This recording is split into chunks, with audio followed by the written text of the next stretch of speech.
दोस्तों, आज की कहानी है पत्नी के दिल की बात। फैक्ट्री से बाजार होते हुए लौटकर आए आदित्य के लिए पानी लेकर आई उसकी पत्नी नंदिता उससे बोली, सुनिए आदित्य जी, मुझे आपसे एक जरूरी बात करनी है। हाँ कहो ना नंदिता, आदित्य पानी पीते हुए बोला। जी ओ, बीते कुछ दिनों से एक बात मेरे मन में आ रही है, पर आपको कैसे कहूँ मुझे समझ नहीं आ रहा। अरे भाई, बताओगी नहीं तो कैसे पता चलेगा, कहो ना। जी ओहो यार नंदिता, जानती हो ना, हम दोनों पति पत्नी हैं, जीवन साथी, बिल्कुल एक दोस्त की तरह रहते हैं। तुम्हारी बात हमेशा ध्यान से सुनता हूँ कि नहीं, तो अपने इस हमराही हम सफर से कहने में कैसा संकोच। जी, बात तो आपकी सही है, तो सुनिए आदित्य जी, आप मुझे हर महीने अपनी तमाम सैलरी लाकर देते हैं ताकि मैं उसी बजट में पूरे परिवार को संयोजित करते हुए चला सकूं। हाँ तो बात ऐसी है कि पापा जी उनके लिए कुछ करने के पहले आपसे पूछ लेना मैं उचित समझती हूँ। नंदिता, साफ साफ कहो ना, आखिर बात क्या है। आदित्य ने बेसब्री से जताते हुए कहा।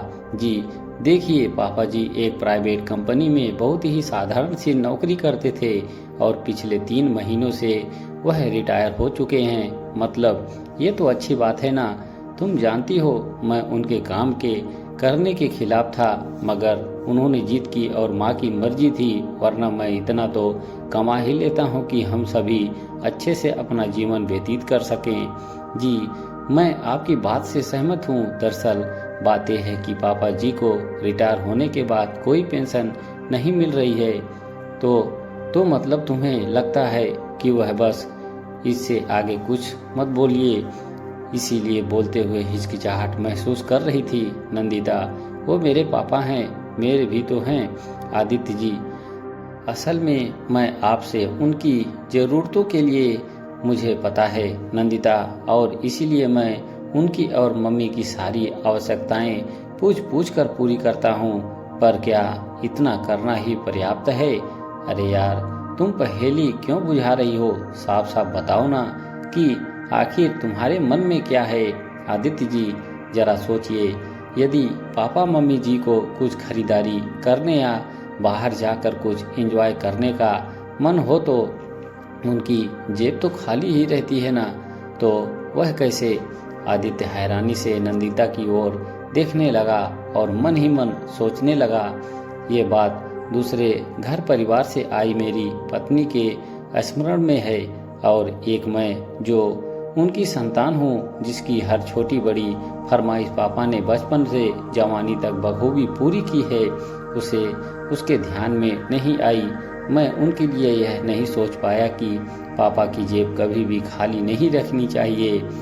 उसने नंदिता की ओर मुस्कुराते हुए देखा और कहा, सच, इसीलिए ही एक पत्नी को अर्धांगिनी कहते हैं। आज से हर महीने पापा जी को भी और मम्मी जी को भी पॉकेट मनी दी जाएगी, जैसे वो मुझे बचपन में देते रहे हैं। हमें इस उम्र में उनकी देखभाल बच्चों जैसी ही करनी है।